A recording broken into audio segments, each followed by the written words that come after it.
Hello viewers, இன்னைக்கு நம்ம பார்க்க போற செய்தி என்னன்னா, நியூஸ் சேனல் செய்த ஒரு கேவலமான செயலால அண்ணன் சீமான் அவர்கள் கடுமையான கோபத்துல இருக்கிறாருங்க.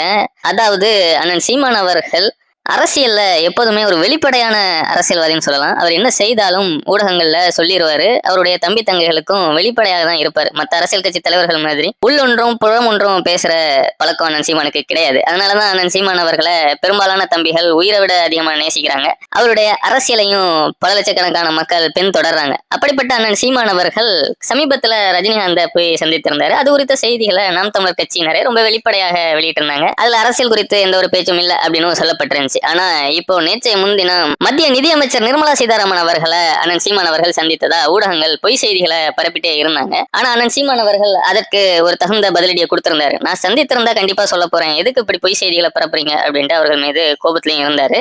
ஆனா ஊடகங்கள் ரொம்ப கேவலமான ஒரு செயலை செய்தது அப்படிங்கிறது நாம் தமிழர் தம்பிகள் மத்தியில ஒரு பெரும் கோபத்தையும் கொந்தளிப்பையும் ஏற்படுத்துது. ஏன்னா அண்ணன் சீமான் அவர்கள் தான் இங்க இஸ்லாமியர்களுக்காகவும் கிறிஸ்தவர்களுக்காகவும் ஒரு தீவிரமான அரசியலை செய்துட்டு இருக்கிறார். ஆனா அந்த அரசியலை முளைமடுங்க வைக்கணும் அப்படிங்கிற ஒரு நோக்கத்துலதான் இந்த மாதிரியான பொய் செய்திகள் திமுகவினரால் பரப்பப்படுது அப்படின்ட்டு சொல்றாங்க.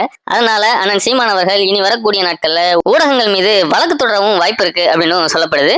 ஆனாலும் இந்த ஊடகங்கள் திருந்துவார்களா அப்படின்னா அதுக்கு வாய்ப்பு கம்மி தாங்க. ஏன்னா இவ்வளவு நாட்களாக அண்ணன் சீமான் அவர்கள் எத்தனையோ நல்ல விஷயங்கள் செய்திருக்காரு. ரொம்ப முக்கியமா சாதிவாரி கணக்கெடுப்புக்காகவும் பஞ்சமன் நில மீட்புக்காகவும் அவர் செய்த எண்ணற்ற தியாகங்கள் அப்படிங்கிறது அளப்பரியது. ஆனா அது குறித்த எந்த ஒரு செய்தியையும் இந்த ஊடகங்கள் போடுறதே கிடையாதுங்க. ஆனா பொய்யான செய்திகளை முதல் ஆளா ஊடகங்கள் மக்கள் மத்தியில கொண்டு போய் சேர்த்துருவாங்க. இந்த ஊடகங்கள் எல்லாம் புறக்கணிக்கணும் அப்படிங்கிறது தான் மக்களுக்கு அண்ணன் சீமான் சொல்லக்கூடிய வேண்டுகோளா இருக்கு.